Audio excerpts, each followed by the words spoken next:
আমরা জামাত ইসলামকে সমর্থন করিনি, আমরা জামাতকে আমাদের উদারতার কারণে অর্থাৎ বিএনপি সরকারের উদারতার কারণে এই দেশে তারা প্রথম রাজনীতি করার সুযোগ পায়। শেখ মুজিবের সরকার নিষিদ্ধ করেছিল জামাত, কিন্তু বিএনপির সরকারের সময় তারা রাজনীতি করার সুযোগ পায়। কিন্তু আমরা সবসময় দেখেছি এই দলটির অন্য কিছু বিষয় নয়, একটা চরিত্র আছে, সেটা হচ্ছে মুনাফেকি। এই মুনাফেকি ছাড়া তারা কিছু করেনি।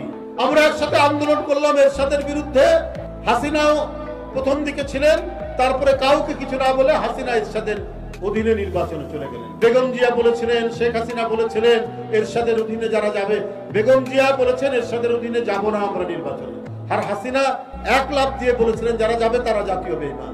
24 ঘন্টার মধ্যে গিয়েছিল, জামাতও চলে গিয়েছে। এই যে ছাত্র জনতার এই আন্দোলন, এই রক্ত ঝরা আন্দোলন, ওইদিকে বেগম রোকেয়া বিশ্ববিদ্যালয়ের আবু সাইদ সে বুক চিতিয়ে বুলেট বরণ করে নিয়ে আমাদের আন্দোলনের ইতিহাসের যে জয় পতাকা উড্ডীন করেছিল আকাশে, তারই অনুপ্রেরণায় ঢাকায় দেখেছি মুগ্ধকে, আমরা দেখেছি আহলাবকে, আমরা দেখেছি একের পর এক ওই শিশু বাচ্চারা নিজের আত্মদানের মধ্যে দিয়ে শেখ হাসিনার মতো এক ভয়ঙ্কর নৃশংস একজন দানবকে বাংলাদেশ থেকে যখন বিতাড়িত করালো এই সাহসী বীররা, তার কয়েকদিন পর জামাত বলে বসলো আমরা আওয়ামী লীগের সবকিছু মাফ করে দিব।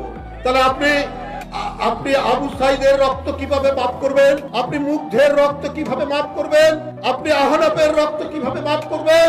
আপনি বলে দিলেন যে ভারত এক ভয়ঙ্কর উদ্দেশ্য নিয়ে বাংলাদেশকে করায়ত্ত করার জন্য হাসিনাকে সমর্থন করে গেছে, এখনো করছে। যে ভারত তাকে আশ্রয় দিয়েছে দিক, কিন্তু শেখ হাসিনা যে মাঝে মাঝে বক্তব্য রাখছে এটাকে দিতে পারে? শেখ হাসিনার পাসপোর্ট নেই, তার ভিসা নেই, ভিসাহীন একটি ব্যক্তি অপরাধী, সেই অপরাধী ব্যক্তি কি করে বাংলাদেশের বিরুদ্ধে ভারত থেকে কথা বলতে পারে?